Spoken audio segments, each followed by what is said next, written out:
All right, welcome to sunshine, sunrise at Hyperwall in NASA.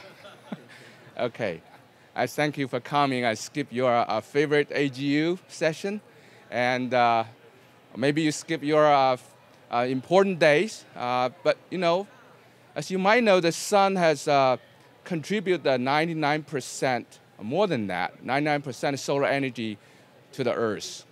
And without sunlight, we won't have a life, and we cannot skip even one day without sunlight. So my name is Dong Wu. I'm a project scientist at NASA headquarters, NASA Goddard Space Flight Center. We are excited about to launch a new sensor to space station called TSIS, a total spectral solar irradiance sensor. And this week, hopefully it will launch tomorrow, but if not, it'll be Friday. So this sensor works like a sunflower. But instead of 24 hours, it runs 90 minutes. After you see the sun from each orbit, sunrise, so they track the sun all the way to the end of the orbit and till sunset. And during the night, it will do the calibration and wait for the sunrise again and track it just like a solar panel. If you look at the solar panel, they rotate in the same rate as a solar panel every orbit, every 90 minutes. And this is the most important, most accurate sensor we have probably so far ever built for measured sun at the 0.1% accuracy. So with the sun, one of the measurement is a total solar irradiance. We call it TSI. That's just total energy come to the Earth. And about 1/3 of the solar energy reflect back to space. By this red, white stuff, you can see the sea ice, snow, and cloud. The other 2/3 come into the Earth system. And this energy is going to drive all the atmosphere circulation and drive the ocean current and also come to the surface, become an important part of our life. And this energy is important, just like we wear the coat. It's the input to the heat to our system. And reflect the sunlight will regulate how much heat come to our Earth system. If you think about this as a balance in your bank, you have to make sure this energy is equal. If you feel hot, you got to take out your coat. If you feel cold, you got to wear more. So this cloud and other system on the Earth make that for us. But a tiny bit of changes. It's a very important question. Are we in balance in terms of net energy? This is a question scientists are most interested, and we're studying, and this is an important data set, input that equation. Another measurement is called Spectra solar irradiance, or SSI. This is a color of the sun coming to the Earth, and different color has a deposit at different part of the atmosphere. Typically, the short wave absorbs, scatter at a higher altitude, and where the long wave and the visible light come down to the Earth and reflect by the cloud, as you see on the surface. And this is one of the important layer is the ozone layer that in the stratosphere. This is an important layer to absorbing the UV radiation and protecting us from getting skin cancer. In the meantime, when they absorb solar energy, they heat atmosphere, drive this circulation. And this is important to understand the nature variability of this radiation into the atmosphere. We know the ozone loss due to man-made chemical, and this is the nature variability come from the sun. And it's on the top of the man-made loss of the ozone. We know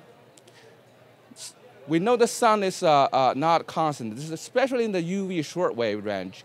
And during the quiet year, the UV, you don't see much structure on the sun. But during the active year, you can see a lot of magnetic field-induced solar variability.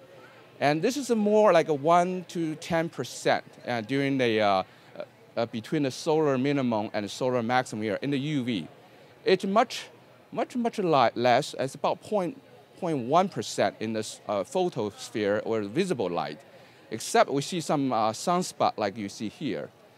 But you don't see here is that next to sunspot, there's a bright stuff called the feculus.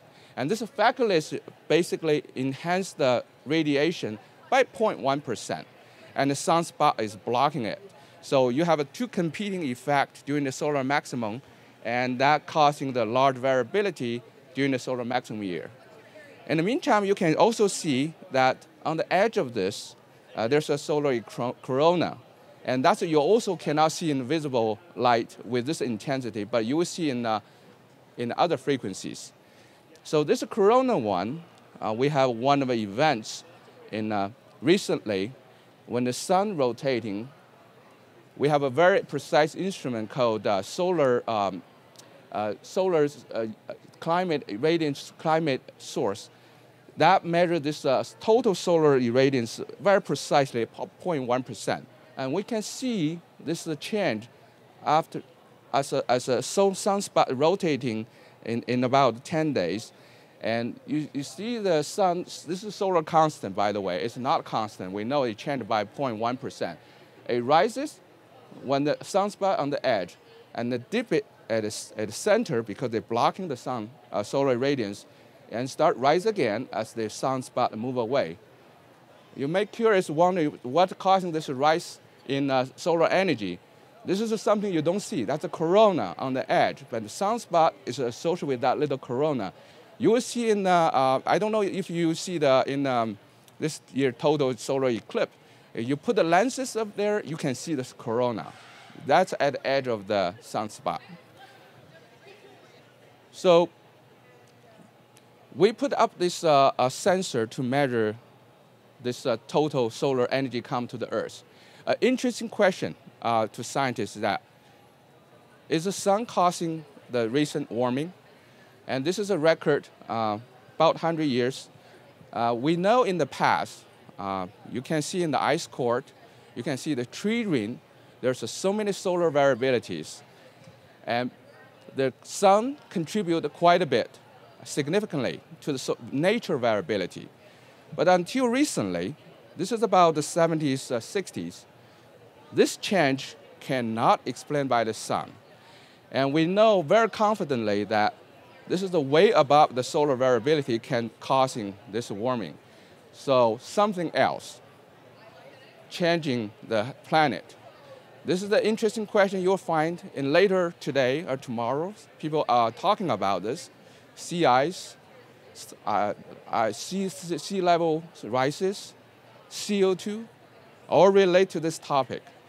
But since we measure the solar input since 1978, we know this number very good. So we have a high confidence this is not caused by the sun.